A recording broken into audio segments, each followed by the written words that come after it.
Bismillahirrahmanirrahim. Assalamualaikum warahmatullahi wabarakatuh. Alhamdulillahilladzi ahad.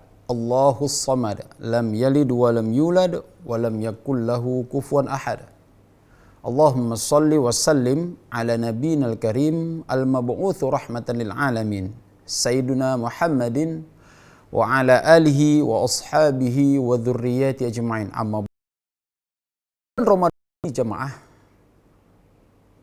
kita sama-sama menahan lapar, menahan haus, menahan diri kita dari berbuat kemaksiatan agar ibadah kita diterima oleh Allah Subhanahu wa taala.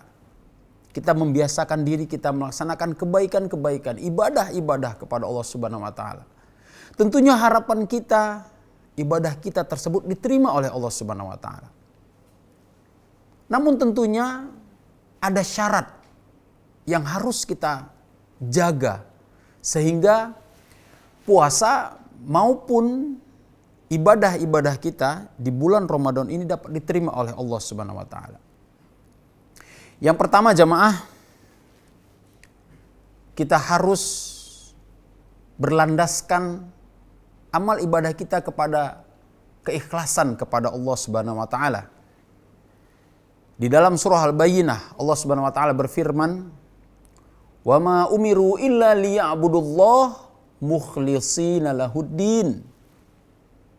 Dan aku tidak memerintahkan hamba-hambaku untuk beribadah kepadaku mukhlishina lahuddin, kecuali dalam kondisi, dalam keadaan, dalam hati yang ikhlas untuk Allah Subhanahu wa taala.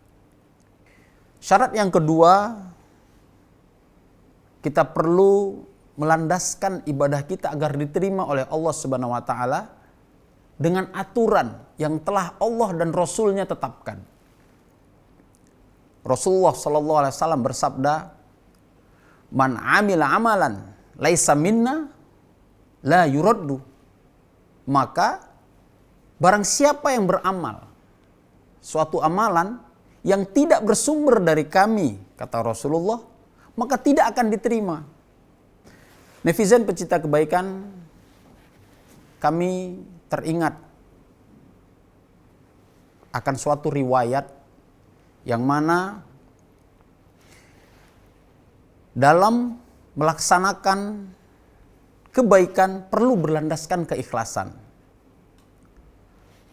Khalid bin Walid, sahabat Rasulullah SAW yang mulia, di mana Khalid mempunyai julukan Saifullah, pedangnya Allah.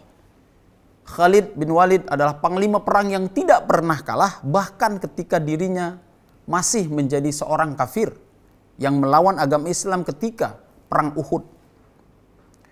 Kita sama-sama mengetahui jamaah bahwa ketika perang Uhud kaum muslimin mengalami kekalahan yang begitu pedih setelah kemenangan yang gilang gemilang di dalam perang Badar. Ketika akan menyongsong peperangan Yarmuk melawan kekaisaran Romawi, Khalid bin Walid diturunkan jabatannya jamaah sebagai panglima perang. Padahal perang Yarmuk, kaum muslimin yang akan melawan kekaisaran Romawi hanya beberapa hari ke depan. Mengapa Umar bin Khattab sebagai Amirul Mukminin menurunkan jabatan Khalid bin Walid sebagai panglima perang ketika itu? Tidak lain dan tidak bukan adalah kekhawatiran Amirul Mukminin bahwa di tengah-tengah kaum muslimin ada rasa, ada anggapan bahwa segala kemenangan yang diraih oleh kaum muslimin adalah merupakan semata-mata karena kehebatan Khalid bin Walid. Umar bin Khattab tidak ingin kaum muslimin tergelincir imannya, ingin menjaga iman kaum muslimin agar berlandaskan bahwa segala kemenangan yang diraih oleh kaum muslimin hanya karena rahmat dari Allah Subhanahu wa taala. Untuk menjaga hal tersebut, Khalid bin Walid diturunkan jabatannya, tidak lagi menjadi panglima perang. Netizen pecinta kebaikan, reaksi yang ditimbulkan oleh Khalid bin Walid adalah sungguh mulia. Apa yang disampaikan oleh Khalid bin Walid? Beliau menyampaikan bahwa aku berjihad bukan karena Amirul Mukminin, namun karena Allah Subhanahu wa taala. Masya Allah, subhanallah, la haula wala quwata illa billah. Begitu alasan yang begitu mulia bahwa Khalid berperang hanya karena Allah, ikhlas karena perintah Allah Subhanahu wa taala. Banyak sekali tentunya kejadian-kejadian yang sudah kita lihat bahwa ketika seseorang yang bahkan tidak melaksanakan kesalahan namun mendapatkan teguran dari seseorang, ia kemudian uring-uringan, tidak terima, bahkan menyampaikan protes kepada orang yang menegur bahwa dirinya tidak bersalah. Namun Khalid bin Walid, jamaah, panglima perang yang begitu hebat, diturunkan jabatannya dari panglima tertinggi kaum muslimin, mengikhlaskan karena jabatan tersebut tidaklah kekal. Dan beliau berjihad karena Allah Subhanahu wa taala. Netizen pencinta kebaikan, pada akhirnya puasa yang kita laksanakan bulan ini kita harapkan dapat bernilai di sisi Allah Subhanahu wa taala. Mari ikhlaskan diri kita.